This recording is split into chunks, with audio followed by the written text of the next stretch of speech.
Hi guys, welcome to our third practical question regarding external linking. The question is,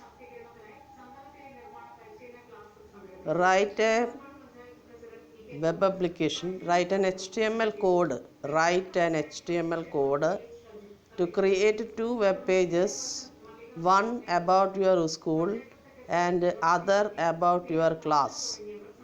Create a link from the school web page to the class web page. I am repeating the question. Write an HTML code to create two web pages, one about your school and other about your class. Create a link from the school web page to the class web page. So this is the output. So I have given a brief description about our school name and commerce class. There is a link for commerce and these are the batches, different batches. That's all I have given. നിങ്ങൾക്ക് കൂടുതൽ കാര്യങ്ങൾ അഡ്രസ്സോ അങ്ങനെ എന്തെങ്കിലുമൊക്കെ വേണമെന്നുണ്ടെങ്കിൽ കൂടുതൽ ഇതിൽ ഉൾപ്പെടുത്താം. ഞാനിപ്പോൾ ഇതിൽ വളരെ കുറച്ച് എഴുതിയിട്ടുള്ളൂ, കാരണം അത്രയല്ലേ പഠിക്കണ്ടോ. ഇപ്പോൾ ഇവിടെ ക്ലിക്ക് ചെയ്യുമ്പോൾ നമ്മൾ കൊമേഴ്സ് ക്ലാസ് C2 സ്ട്രെങ്ത്ത് 65 ഇതാണ് ഔട്ട്പുട്ട്. അപ്പോൾ ഇങ്ങനെ വരണം. നമുക്ക് നോക്കാം. ആദ്യം first you have to create school HTML. ഇപ്പോൾ school HTML this is the parent, ഇതാണ് പാരൻ്റ് വെബ് പേജ്. ഇപ്പോൾ സ്കൂളിലാണ് നമ്മൾ ഹൈപ്പർ ലിങ്ക് റെഫറൻസ് കൊടുക്കേണ്ടത്. അപ്പോൾ ഞാൻ ബോഡി ടാഗ് കൊടുത്തു, government model HSS for boys കൊടുത്തിട്ടുണ്ട്, ബാച്ചസ് എന്ന് കൊടുത്തിട്ടുണ്ട്. അവിടെ ഒരു ഹൈപ്പർ ലിങ്ക് റെഫറൻസ് കൊടുത്തു ക്ലാസ് എന്നുള്ള ഫയലിലേക്ക്.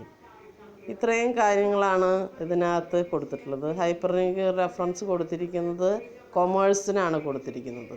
ഒരു ക്ലാസ്സിനെ പറ്റിയാണ് ഞാൻ ഒരു വെബ് പേജാണ് ക്രിയേറ്റ് ചെയ്യാൻ പറഞ്ഞിട്ടുള്ളത്. അപ്പോൾ ഒരു ക്ലാസ്സിനെ പറ്റി ഡിസ്ക്രൈബ് ചെയ്തിരിക്കുന്നു. പിന്നെ ബോഡി ടാഗ് ക്ലോസ് ചെയ്തിരിക്കുന്നു, HTML ടാഗ് ക്ലോസ് ചെയ്തിരിക്കുന്നു. ഇനി സ്കൂൾ കഴിഞ്ഞാൽ നമ്മൾ അടുത്തത് ചെയ്യേണ്ടത് ക്ലാസ് എന്നുള്ള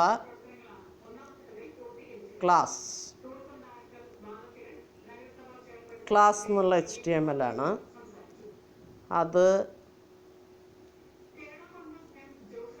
അതിൽ ഞാൻ കാര്യമായിട്ടൊന്നും എഴുതിയിട്ടില്ല. ബാക്ക്ഗ്രൗണ്ട് കളർ കൊടുത്തിരിക്കുന്നു, കൊമേഴ്സ് ക്ലാസ് C2 സ്ട്രെങ്ത്ത് 65 ഇത്രയും മാത്രമേ കൊടുത്തിട്ടുള്ളൂ. അപ്പോൾ ജസ്റ്റ് ഒരു ലിങ്കിങ്ങിൻ്റെ ഒരു എക്സാമ്പിളാണ്. നിങ്ങൾക്ക് ക്ലാസ്സിൽ കൂടുതൽ കാര്യങ്ങൾ എഴുതണം എന്നുണ്ടെങ്കിലൊക്കെ ബോൾഡായിട്ടോ അങ്ങനെ എന്തെങ്കിലുമൊക്കെ ചെയ്യാം. ഇപ്പോൾ അത്രയും കാര്യങ്ങളൊന്നും നമ്മൾ ചെയ്തിട്ടില്ല. വളരെ സിമ്പിളായിട്ട് എക്സിക്യൂട്ട് ചെയ്യാൻ പറ്റിയ ഒരു ചോദ്യമാണ്. അപ്പോൾ ക്വസ്റ്റ്യൻ നമുക്കിതാണ്. ആദ്യം ക്വസ്റ്റ്യൻ എഴുതുക. Write an HTML code to create two web pages, one about your school and other about your class. Create a link from the school web page to the class web page. അതാദ്യം എഴുതിയതിന് ശേഷം school എന്നുള്ള HTML file എഴുതുക, class എന്നുള്ള HTML file എഴുതുക. Run ചെയ്യുമ്പോൾ school ആദ്യം run ചെയ്യുക. നോക്കാം നമ്മളെങ്ങനെ റൺ ചെയ്യണം. ആദ്യം സ്കൂള് റൺ ചെയ്യുക, ക്ലാസ് റൺ ചെയ്യണമെന്നില്ല, സ്കൂള് റൺ ചെയ്താൽ മതി. അപ്പോൾ ഇതിങ്ങനെ വരും. അപ്പോൾ ഈ ലിങ്കിൽ ക്ലിക്ക് ചെയ്ത് കഴിഞ്ഞാൽ ക്ലാസ്സിലേക്ക് പോയിക്കോളും. ഓക്കെ, അപ്പോൾ ഇത്രയും കാര്യങ്ങളാണ് നമുക്ക് ഈ പ്രാക്ടിക്കൽ ക്വസ്റ്റ്യനിൽ ചെയ്യുന്നത്. അപ്പം 4ാമത്തെ പ്രാക്ടിക്കൽ ക്വസ്റ്റ്യനാണ്. അപ്പോൾ അത് അത്രയും വേഗം എല്ലാവരും ചെയ്ത് നോക്കുക. ലിങ്കിങ് നമ്മൾ ഒരെണ്ണം വെച്ച് ചെയ്ത് കഴിഞ്ഞു. അപ്പോൾ ഇതും നമ്മൾ ചെയ്ത് കാണിക്കാം. Okay, thank you very much.